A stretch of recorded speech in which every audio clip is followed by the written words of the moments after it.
Well, listen, it was a fantastic... Listen, it was a brilliant game by two top teams. But what I want to say before we start the clip is Arsenal supporters and the players will be devastated, disappointed, I get that. But they were without the best centre-back partnership in the league, and I think it cost them. And I'm going to look especially at the battle between Nketiah and Ollie Watkins. So when we just run this on now, and just look straight away, you can see them together. Big, powerful centre-forward. There's always already physical contact, right? Coming together.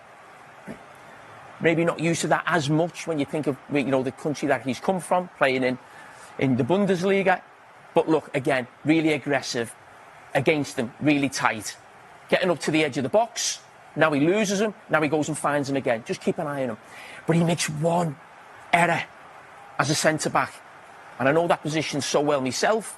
Look, they're together. So, right, really aggressive. What does he want to do in this position? He wants to get on the same line as the rest of his defenders and push up and not be left alone. So what he does in that position is, James, I just want you to come in. Now, if he wants to get up, you're Ollie Watkins, and I am aware that you've had an ACL injury, so you don't have to move. But if I'm fighting with my centre-forwards here, and the ball's there, and I want to get up to the edge of the box, right? I don't get up this way. Because when I get there, Ollie Watkins is that side of the ball, OK? When I push up and I'm fighting, if I'm going to get up and try and leave him offside, I've got to get up in front of him, in there. Because the ball's there, and if a cross comes in, I'm first. And if Ollie Watkins is going to make a run, he's got to come past me. I can block him, I can stop him. So we just run it on, and you see where he goes now. He runs on the outside of him. OK? So now he's in a position there with Ollie Watkins in a bad position. Also, Eze, this is the last time he looks at Matty Cash. And probably one of the reasons why he comes off, because Matty Cash had a great chance before this, and obviously we know he gets the goal. So he's a fault as well. But I think if Nketiah's in a better position, the other side of Ollie Watkins, when I think it's Pau Torres on the ball with that far side, he sees Ollie Watkins, and Ollie Watkins then makes that run. If he's the other side, maybe he can get to that ball first. Stops, comes in, great finish, and you see Eze there, head in his hands, he knows a mistake, hence why he was brought off at half-time. Again, I go back to the centre-backs. Now, we can't get the full clip in because it's so long, the distance. This is not Emi Martinez with the ball on the edge of the box. This is a goal kick, I can assure you. So look at the distance from Emi Martinez when that ball's kicked to where that line is here. So Nketiah is actually deeper again than the rest of the back four. 78 yards from that 6-yard box to do that. There's no way Gabriel and Saliba would be that deep. I think they'd be 10, 15 yards higher. It may be a bit of tiredness as well, especially when you see his reaction to the second ball. So the ball comes in. It's actually Ben White who goes to head it. That's where the centre-back should be. Oxham now, he's got a cover. And when you talk about tiredness, your touch goes, look, poor touch, another poor touch under his feet, then knocks it out of play. Listen, he's a good player, we know that, but 3 games in a week as well. But the quality from Villa, the quick throwing as well, James. Yeah, you're looking at the defensive aspect. I'm more looking at the little small moments of quality within it. Jaden's feet initially, I know it gets cleared, but even just Yuri's composure there, Yuri Tielemans, who again, you talk about tired players, this is right at the depth of the game and a player who doesn't ever miss a minute for Villa. Just that little moment of quality in there. It obviously becomes a little bit scrappy when it goes into the box, but really happy for Emi Buendia as well, a lad who was at Norwich and has also had a big knee injury, so to see him put the winner away in a second was, yeah, it was good to see. I mean, the big thing for me late in this game, there's 2 things actually. Villa getting the goal, 7 players in the box. I think, what was it, 94, 95? They got the goal. I'm not sure exactly when it was. But that's really going for it. Almost leaving themselves a little bit vulnerable behind. But this as well, the reaction from the Arsenal players. Yes, it hurts to concede a last-minute goal. But it almost reminded me, do you remember Sami Cafour in the 1999 Champions League final against Man United? Lost the Champions League final, punching the ground. Yes, it's a big blow, but it almost feels like some of the Arsenal players feel like they've lost the cup final. That almost feels like that reaction, not a Premier League game.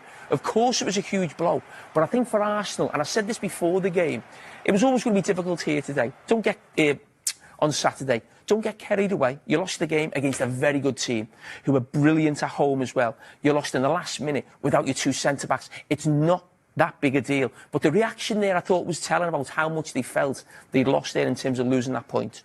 Arsenal still in front, 2 points ahead of Manchester City.